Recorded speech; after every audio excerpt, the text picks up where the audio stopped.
আজ সকল প্রকার অ্যালার্জির জন্য যে ঔষধটি খুব কার্যকরী সেই ঔষধটি নিয়ে আলোচনা করব। ঔষধটির নাম হলো R84। এই R84 ঔষধটির কোম্পানির নাম হলো ডক্টর রেকোয়েক। এটা একটি জার্মানি ওষুধ। এই ডক্টর রেকোয়েকের আরও অনেকগুলো রোগের উপর ঔষধ আছে, কিন্তু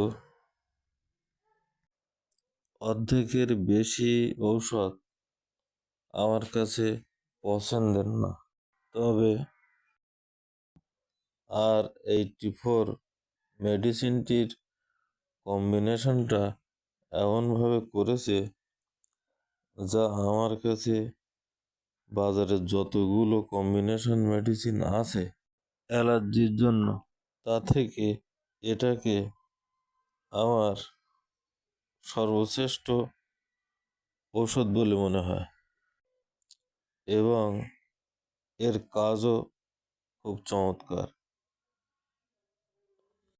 পরবর্তীতে এই আর সিরিজের যে মেডিসিনগুলো আমার ভালো লাগে সেগুলো অন্যান্য ভিডিওগুলোতে তুলে ধরব। তবে ডক্টর রেকোয়েকের কম্বিনেশন মেডিসিন ছাড়া যে সমস্ত মেডিসিনগুলো আছে সেগুলো অত্যন্ত ভালো। এবার মূল আলোচনা আসা যাক। প্রথমে অ্যালার্জির লক্ষণ সম্পর্কে আলোচনা করি। অ্যালার্জি দেখা দিলে বারবার হাঁচি হবে, নাক দিয়ে তরল সর্দি বের হবে, পরে সেটা ঘন হয়ে নাক বন্ধ হয়ে যাবে, চোখ লাল হবে, চুলকাবে, গায়ে র্যাশ বের হতে পারে। কারো বেশি ঠান্ডায় অ্যালার্জি থাকলে সেই ব্যক্তি যদি ঠান্ডা জলে হাত পা রাখে তখন তার হাত পা ফুলতে পারে। এবার আলোচনা করি কোন কোন অ্যালার্জেন দ্বারা সৃষ্ট অ্যালার্জির ওপর এই ওষুধটি কাজ করে। 1. ঠান্ডা। কারো কারো দেখা যায় ঠান্ডায় বের হওয়ার উপায় নেই, হাঁচি শুরু, ঠান্ডা জলে হাত পা ডুবলে ফুলে ওঠে। 2. ধুলাবালি। কিছু মানুষ আছে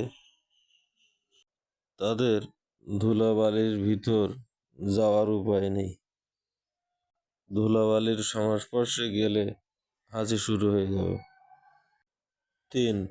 মাইট, যা লেপ, তোশক, কম্বলের ভিতর জন্মায়। এটার সংস্পর্শে আসলেও নাকের অ্যালার্জি শুরু হয়ে যায়। দেখবেন আপনারা যখন শীতকালে লেপ কম্বল বের করেন তখন ভালো মানুষেরও হাঁচি শুরু হয়ে যায়। এই ঔষধটি এটার উপরেও কাজ করে থাকে। 4. ফুলের রেণু। অনেকের দেখবেন বসন্তকাল আসলে আর উপায় নেই, নাকের অ্যালার্জি শুরু হয়ে যায়। সেক্ষেত্রেও এই ঔষধটি ভালো কাজ করে।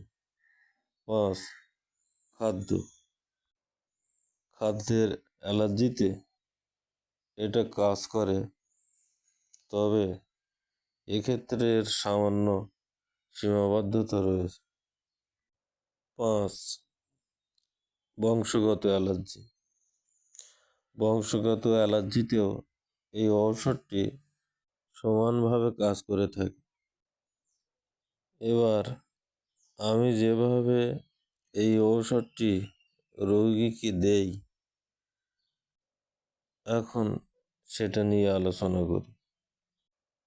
প্রথম ফাইল, আমি দিনে 4 বার আধা কাপ পরিমাণ জলের সাথে 10 ফোঁটা করে খালি পেটে দিয়ে থাকি।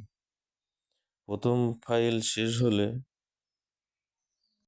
এই R84 ড্রপটি কিছুদিনের জন্য বন্ধ রাখি এবং আরেকটি ঔষধ দিই, তা হলো সালফার 30। 3 দিন বাদে বাদে সকালে খাওয়ার 1-1.5 ঘন্টা আগে সালফার 30 খেতে দিই। পরিমাণ 2 ফোঁটা, সরাসরি জিহ্বাতে। এভাবে 3 দিন বাদে বাদে সকালে একবার করে 2 ফোঁটা করে দেওয়ার পরে যখন ঘুরে ঘুরে 4 থেকে 5 বার ঔষধটা খাওয়া পড়ে, তখন তাকে আবার 1 ফাইল R84 খেতে দিই এবং সালফার বন্ধ করে রাখি। তবে 4 বারের জায়গায় সেখানে 2 বার দিই। সেটা শেষ হলে, অর্থাৎ R84 আবার খাওয়া শেষ হলে পুনরায় সালফার দিই।